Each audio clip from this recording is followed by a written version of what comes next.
when this pandemic first broke out in China and then started traveling to Europe and the Americas, it was generally believed internationally that by this time it lands in Africa, there will be a disaster. That it will eventually end up like an African epidemic, like malaria, bilharzia, HIV/AIDS, and so on. But that has not come to pass. And I think as Africans, we must congratulate ourselves for having taken measures that has ensured that Africa did not become the major victim of this pandemic. I hear back home we need to congratulate ourselves as Kenyans, and I want to congratulate the Kenyan people for their patience, their resilience, and caring toward each other. This has helped us to reach this far. Also, we need to convey our condolences to families who have lost their loved ones, and we say that may the Lord rest their soul in eternal peace. We also want to congratulate our medical personnel who have been very diligent in their service to our people.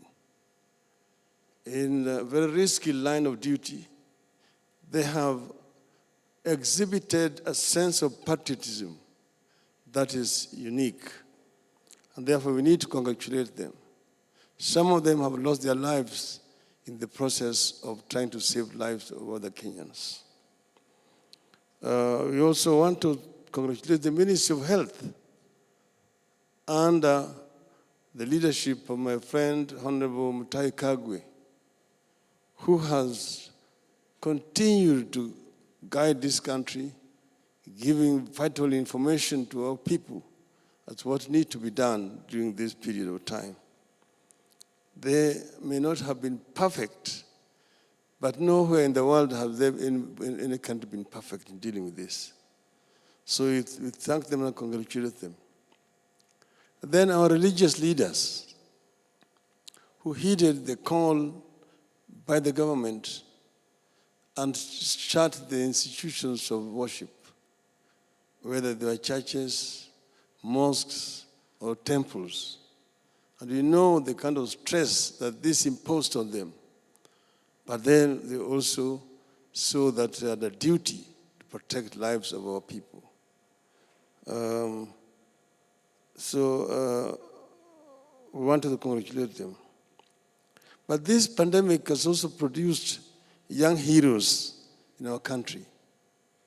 The innovators, the young innovators.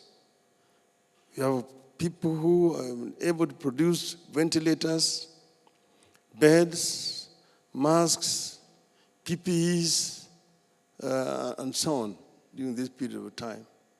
It really shows a sense of innovation that our people have, and that given an opportunity, the people can excel just along the other youth in the world.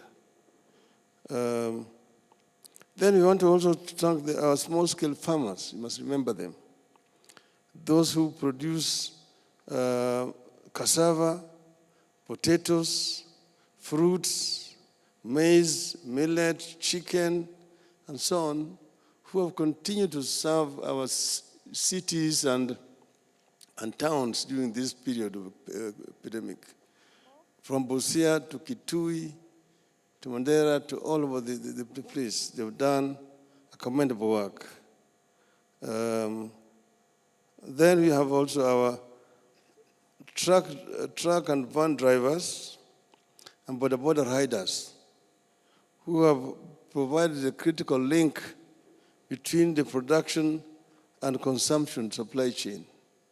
Some of them have been doing this thing at great risk to their personal safety.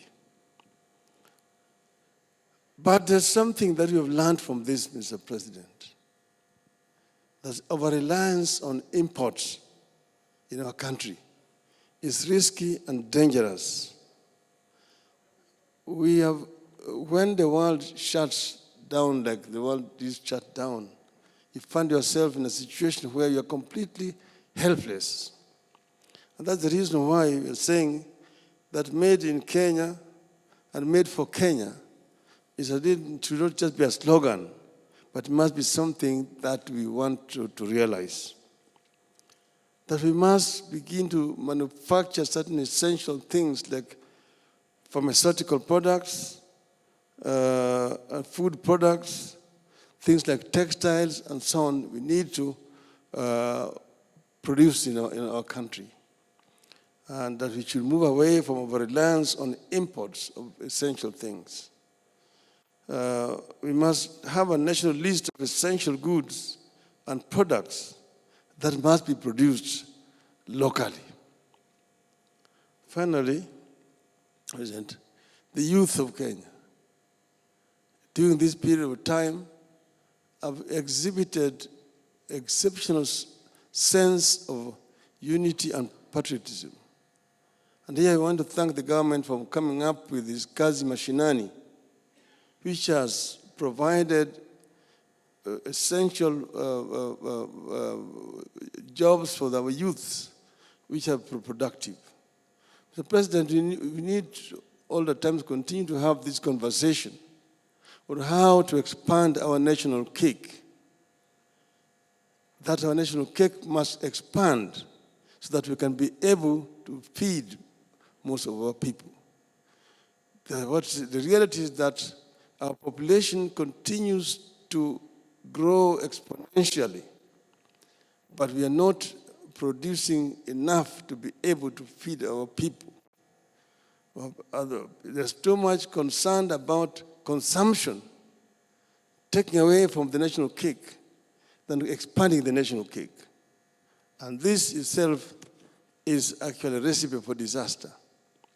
We must see that this national cake is expanded rather than just taking out from it and going to give it away from other people as alms, throwing it to other people's alms. This is a conversation that we're going to have on another day. But I want to conclude first by thanking the government, Mr. President, for leading from the front during this very difficult period. It has been very difficult to meet physically, like Honorable Ndavadi said, because we don't want to be the source of infection. It has been difficult, but I'm sure we will manage there, and I hope that we're going to continue to manage going forward. I thank you.